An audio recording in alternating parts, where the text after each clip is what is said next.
Good morning. We're in San Francisco, California. We are in the Mission District on a gloomy day, but a beautiful day to have Fatima Ramirez with us, the executive director of Acción Latina and publisher of El Tecolote, a newspaper that has been an activist voice for the community, getting ready to celebrate 53 years of community activism. Thank you. Thank you so much for having me back today onto the show.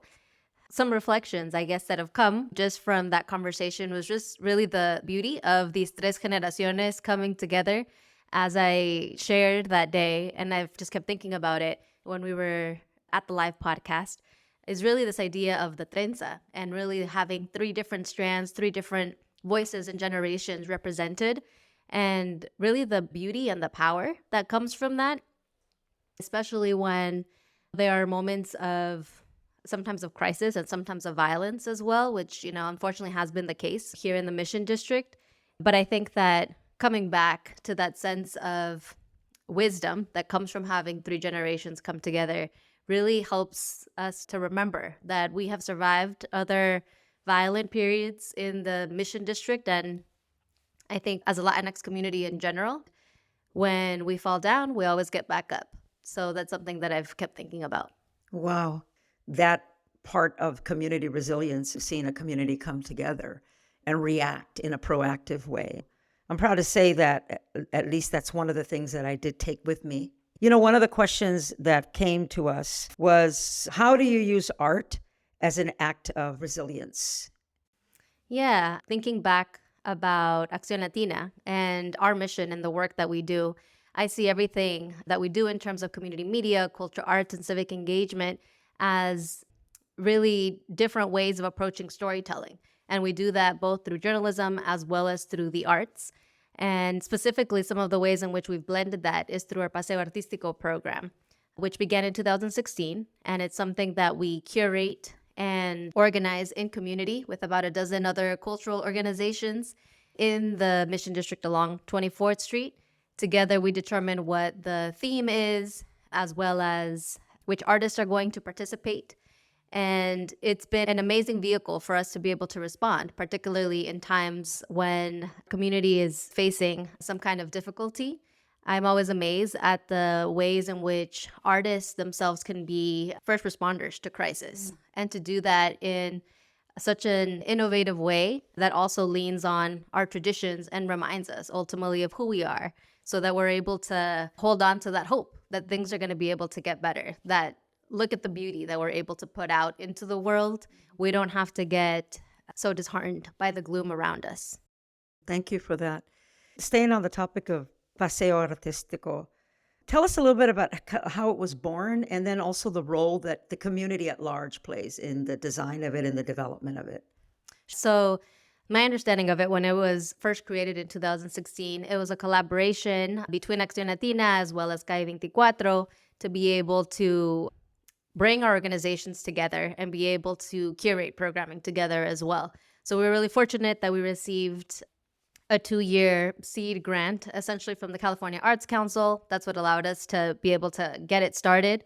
And since then, Acción Latina has moved on to become the main producer of the Paseo, and really continuing that tradition, always in what do we want to do together? Because individually, each one of our cultural arts organizations has a lot of robust programming, but I think there's a lot of power of being able to actually come together as well and have a united front, a united event that we present back to the community. And during the pandemic, many of our partners actually shared that it was Paseo that felt like a glue for them to be able to continue to have a presence in the corridor. Even if our doors had to be closed, even if we were in quarantine, there was still at least a virtual or a hybrid way of interacting with our audiences, and that kept us all together.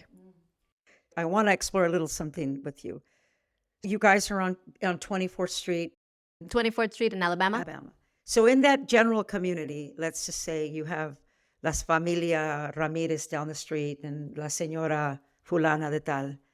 How does Paseo Artístico impact that person, that community member that doesn't engage in the arts? Or what does it bring to them? And what is the overall goal in impacting community?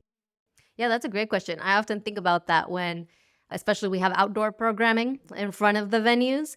Somebody's there to do a mandado. Maybe they're just there to buy tamales or pan dulce, and all of a sudden theater unfolds on the street. And now you're a part of the performance. Right. And I think that's beautiful. I think it's amazing that, especially for community members that perhaps don't attend those events frequently for whatever reason, maybe it's access, maybe it's money, time, whatever it might be, for the arts to come to them rather than waiting for them to come to the arts, I think is powerful. And we already have the most beautiful backdrop with all of the murals, with all of the iconography and the colors that we have in our neighborhood. So it's the perfect set for us to just unfold into poetry, theater, out on the streets, and have people be a part of that.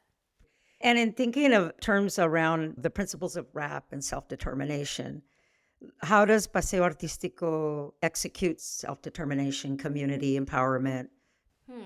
Yeah, I think one of the things that comes to mind is that through our different partnerships, particularly one with the Community Music Center, for example, one of the things that they've reported back is that when they have their students and their young musicians program participate in Paseo Artístico, they notice a light bulb goes off. They go from, I'm over here learning how to play this instrument, maybe as a hobby or for something that interests me, to now becoming an artist, because they're now performing in front of an audience, they're getting feedback, and they're realizing, oh, maybe I want to keep doing this, even if it is as a side hobby, or maybe it sparks a career for them. There's a switch that happens when they're able to perform outdoors in front of an audience that really leads them to that transformation of, I'm an artist in the community. Explore with us a little bit about how Acción Latina engages with youth programming. Yeah. I know there's certainly been more direct involvement with youth throughout our history. We've had the Fuerza Joven program, and I think through El Tecolote, we continue to serve as a training ground for the next generation of Latino journalists. Through our artistic programming in our gallery, we always try to emphasize having space and creating space for emerging and established Latinx artists. And through Paseo, as I just mentioned, that's really an opportunity where our partners can also have youth be present and participate, take ownership of their neighborhood, and showcase their artistic talent. In other occasions, we've also had specific journalism programs where we work with migrant youth to tell their own stories of migration, challenging the mainstream narratives, particularly when, as it happens, immigrants will be scapegoated for issues that are happening in the country. This specific journalism program that we had called Migrantes, meant to be migrantes, and a personal testimonial of what their migration journey actually was. That's another opportunity for youth to just reclaim their narrative and to also maybe turn on a light bulb and think, oh, maybe journalism is a career that I want to pursue. What's coming up for Acción Latina, and what are the things that are coming forward in regards to actions or activities? Well, one of the things that you mentioned is we're very proud that El Tecolote has now been serving our community for over 50 years. We're celebrating 53 years this August, and we're going to be hosting a gala at St. Mary's Cathedral on August 26th. We're going to be having a lot of amazing performances that day with John Santos, La Familia Peña Govea, Francisco Herrera, and it will be emceed by two members of Culture Clash, Rick Salinas and Richard Montoya. So we're very excited that even though we didn't get to celebrate the big 50 all in community again because of the pandemic, we finally get to have the big party, and we're hoping everybody can join us to, again, celebrate how we can be resilient as a community. Thank you so much, Fatima. Thank you for your time. Thank you for your work. And continued fuerza to you, and muchas bendiciones. Gracias. We've been talking with Fatima Ramirez, Executive Director of Acción Latina. Thank you for listening. Please consider donating to RAMA Blueprints at the CARECENSF.org website or the link in the description. Please subscribe to our podcast and share it with 2 people. This episode was produced and edited by Darren J. De Leon and Socorro Gamboa for the Five Sisters Audio Garden. Thank you for listening. And remember, to listen is to heal. All power to the people.